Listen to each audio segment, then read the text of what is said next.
बहनें ऐसी क्यों होती हैं। सुबह सुबह चाय की दुकान पे मेरा दोस्त मेरे पास बैठा, मुझे सलाम किया, उसकी आंखों में आंसू थे। मेरा हाथ पकड़ा, रोते हुए बोला, फारिस फारिस मैं आज खुद को बहुत छोटा महसूस कर रहा हूं। मैं हैरान था, उसकी कमर पे थपकी दी। अरे ऐसा क्या हो गया शेर को।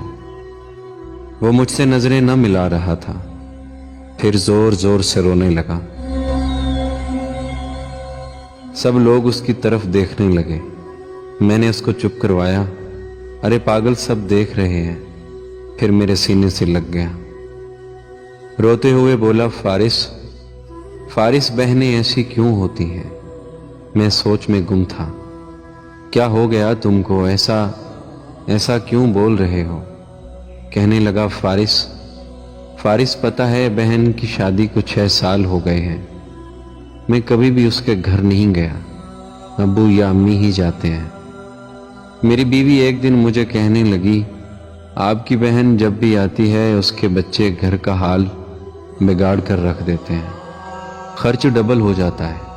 और तुम्हारी माँ हमसे छुप छुपा कर कभी उसको साबुन की पेटी, कभी कपड़े, कभी सर्फ के डब्बे और कभी कभी तो चावल का थैला भर देती है। अपनी माँ को बोलो ये हमारा घर है, कोई खैरात सेंटर नहीं। फारिस मुझे बहुत गुस्सा आया। मैं मुश्किल से खर्च पूरा कर रहा हूँ और माँ सब कुछ बहन को दे देती है। बहन एक दिन घर आई हुई थी, उसके बेटे ने टीवी का रिमोट तोड़ दिया। मैं माँ से गुस्से में कह रहा था, माँ बहन को बोलो यहाँ ईद पे आया करे बस, और ये जो आप साबुन, सर्फ और चावल का थैला भर देती है ना, इसको बंद करें आप। माँ चुप रही, लेकिन बहन ने सारी बातें सुन ली थी मेरी। बहन कुछ न बोली। 4 बज रहे थे, अपने बच्चों को तैयार किया और कहने लगी, भाई मुझे बस स्टॉप तक छोड़ा। मैंने झूठे मुंह कहा, रह लेती कुछ दिन, लेकिन वो मुस्कुराई, नहीं भाई बच्चों की छुट्टियां खत्म होने वाली हैं।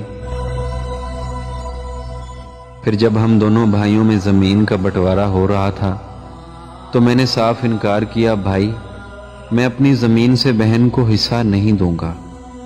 बहन सामने बैठी थी, वो खामोश थी, कुछ न बोली।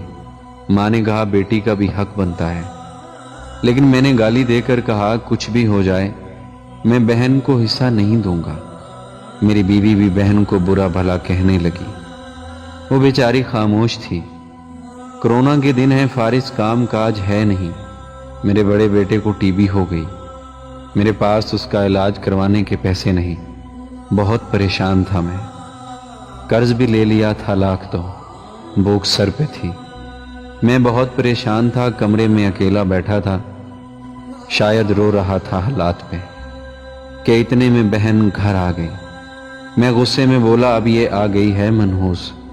बीवी मेरे पास आई, कोई ज़रूरत नहीं गोश्त या बिरयानी पकाने की इसके लिए। फिर 1 घंटे बाद वो मेरे पास आई, भाई परेशान हो। मैं मुस्कराया, नहीं तो। बहन ने मेरे सर पे हाथ फेरा, बड़ी बहन हूँ तुम्हारी, गोद में खेलते रहे हो, अब देखो मुझसे भी बड़े लगते हो। फिर मेरे करीब हुई, अपने पर्स से सोने के कंगन निकाले, मेरे हाथ में रखे, आहिस्ता से बोली, पागल तू ऐਵੇਂ ही परेशान होता है। तेरा भाई शहर गया हुआ था, बच्चे स्कूल थे, मैंने सोचा दौड़ते दौड़ते भाई से मिलाऊं। ये कंगन बेचकर अपना खर्चा कर, बेटे का इलाज करवा और जा उठ, नाई की दुकान पे जा, दाढ़ी बढ़ा रखी है, शक्ल तो देख जरा, क्या हालत बना रखी तुमने। मैं खामोश था, बहन की तरफ देखे जा रहा था। वो आहिस्ता से बोली, किसी को न बताना कंगन के बारे में, तुमको मेरी कसम। मेरे माथे पे बोसा किया और 1000 रुपए मुझे दिया, जो 150 के नोट थे, शायद उसकी जमा पूंजी थी। मेरी जेब में डालकर बोली, बच्चों को गोश्त ला देना, परेशान न हुआ कर, तेरे भाई को तनख्वाह मिलेगी तो आऊंगी फिर। जल्दी से अपना हाथ मेरे सर पे रखा, देख तुम्हारे बाल सफेद हो